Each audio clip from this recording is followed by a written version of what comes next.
여러분은 한 번쯤 아나스타샤에 대해 들어보셨을 텐데요. 97년 폭스 애니메이션으로도 개봉하여 꽤 알려졌었기도 하고, 대표 OST인 Once Upon a December는 제가 정말 추천드리는 명곡 오브 명곡인데요.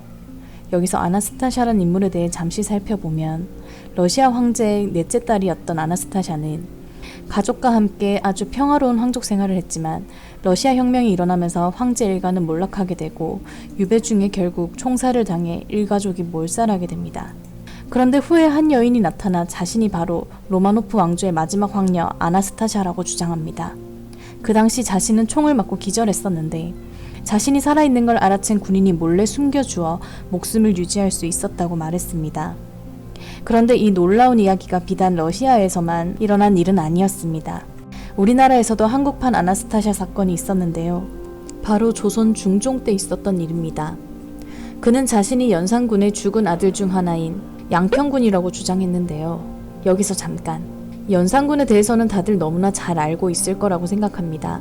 어마무시한 폭군의 대명사였던 연산군은 여색 또한 무척 탐하였는데요. 하지만 여색을 탐한 것에 비해 정작 자식은 그렇게 많은 것이 아니었습니다. 그렇게 애지중지하던 장녹수와는 공주 한 명이 다였고 왕자는 다 합쳐도 고작 4명밖에 되지 않았습니다. 세자 이황, 양평군 이인, 창녕대군 이성, 왕자 이돈수, 이렇게 4명의 왕자가 다였으며 아들들은 모두 나이가 그리 많지 않았습니다. 연산군의 재위기간이 고작 12년 정도밖에 되지 않았고 첫째 아들은 태어나자마자 죽었기 때문에 둘째 아들 이황이 세자가 되었던 것인데요. 그래서 왕자들은 사사들 당시 나이가 만 9세, 만 8세, 만 6세, 만 5세밖에 안 되는 너무나도 어린아이들이었습니다. 하지만 아버지가 엄청난 폭군이었기에 그의 피를 이어받은 왕자들은 반정 세력에 의해 어린 나이에 죽음을 맞이할 수밖에 없었습니다. 그렇게 4명의 아들들이 모두 중정 반정 이후 얼마 되지 않아 유배지에서 죽음을 맞이하게 됩니다. 그런데 중종 7년 12월 19일 중종은 한 가지 놀라운 소식을 듣게 됩니다. 평안도 관찰사 이계맹이 이르기를 17에서 18세가량 되는 남자아이 하나가 자신을 왕자라고 칭하면서 스님 한 명과 종 한 명을 거느리고 사찰이나 내수 사이 종들이 있는 곳들을 돌아다니며 폐해를 부리기에 가둬두고 조사를 하려 합니다. 라고 말하자 놀란 중종은 시급히 잡아오도록 하라 라고 명을 내립니다. 사실 중종은 어린 조카들을 죽여야 한다고 반정 공신들이 주장할 때 아직 애들이 어린데 무슨 위협이 되겠냐고, 죽이는 건 너무하지 않냐고 반대했었습니다. 하지만 반정 공신들은 주장을 굽히지 않았고 그들에 의해 왕위에 올랐던 중종은 힘이 없었기에 할 수 없이 조카들을 사사할 수밖에 없었죠. 조카들이 죽은 다음 날 마음이 편치 않았던 중종은 왕자들의 장례라도 잘 치러주고자 말했지만 이마저도 받아들여지지 않았고 오히려 관짝이라도 챙긴 게 어디냐는 말을 듣게 됩니다.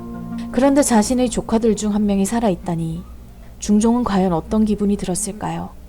이제라도 지켜주고 싶었을까요? 아니면 이제는 본인이 나서서 제거하고 싶었을까요?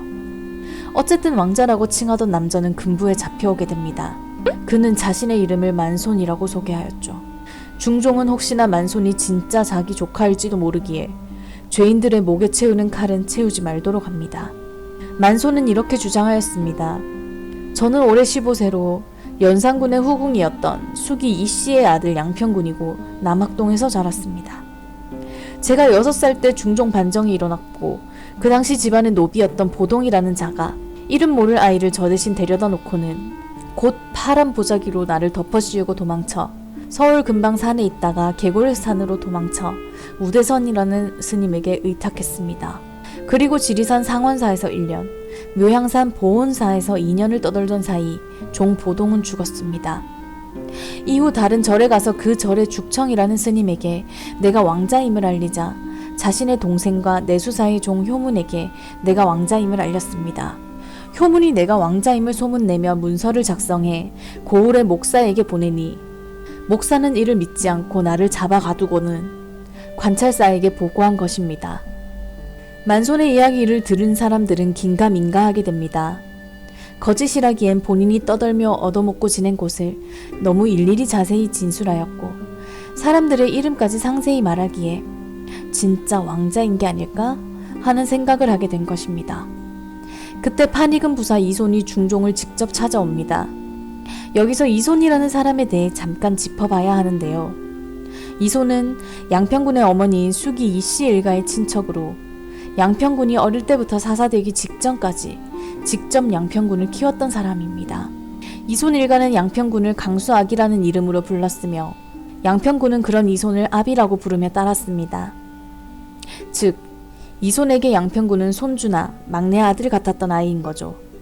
그러던 어느 날 연산군이 갑작스럽게 폐위되는 중종 반정이 일어났고 이 소식을 들은 이손은 자신의 집에 있던 양평군을 반정 세력이 잡아갈까봐 몰래 자신의 가족들에게 양평군을 지키게 했습니다. 당시 양평군의 유모와 보모들은 반정 세력이 이손의 집에 찾아올 것을 염려하여 몰래 양평군을 빼돌려 왕족인 영춘군 집으로 숨겼습니다.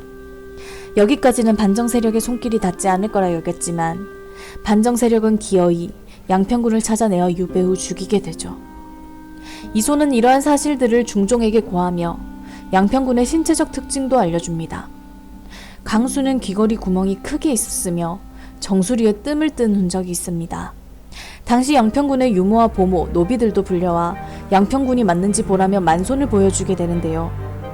유모와 보모, 노비들은 한결같이 양평군은 얼굴이 하얗고 코에 천연두를 앓은 자국이 있으며 귀걸이 구멍이 넓고 크다라고 진술하였습니다. 그러나 만손은 얼굴이 검은 사내였고 귀걸이 구멍도 없었으며 코가 깨끗하였기에 의금부에서는 양평군이 절대 아니다라고 결론 내립니다. 하지만 만손은 굴하지 않고 계속 자신을 양평군이라고 주장합니다. 이에 의금부는 만손이 장년이니 고문을 하여 진실을 밝혀내고자 했지만 중종은 혹시 모르니 만손을 고문하지 말고 조사하라고 하죠.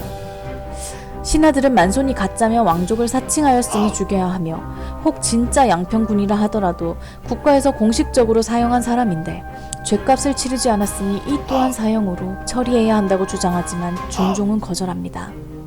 아무래도 중종은 양평군을 지켜주고 싶었는 것 같습니다. 만손은 정말 양평군이 아니었을까요? 의금부에서는 만손의 친어머니, 새아버지, 이복 동생으로 추정되는 사람들을 데리고 와 대신 추문하게 됩니다. 그들은 모진 고문 속에서도 만손의 가족이 아니라며 결백을 주장하였고 의금부에서도 이를 믿어 석방시킵니다. 그리고 마침내 만손의 친부를 찾아내어 만손의 실명은 신능손임을 알아내게 됩니다. 그제야 만손은 사칭범임을 신토하고 그해 8월 사형당하게 됩니다. 신능손은 대체 무슨 생각으로 양평군을 사칭했던 것일까요? 아무리 당시 중2병의 나이였다 하더라도 왕족을 사칭하는 것은 큰 죄임을 몰랐을 리 없는데 말이죠.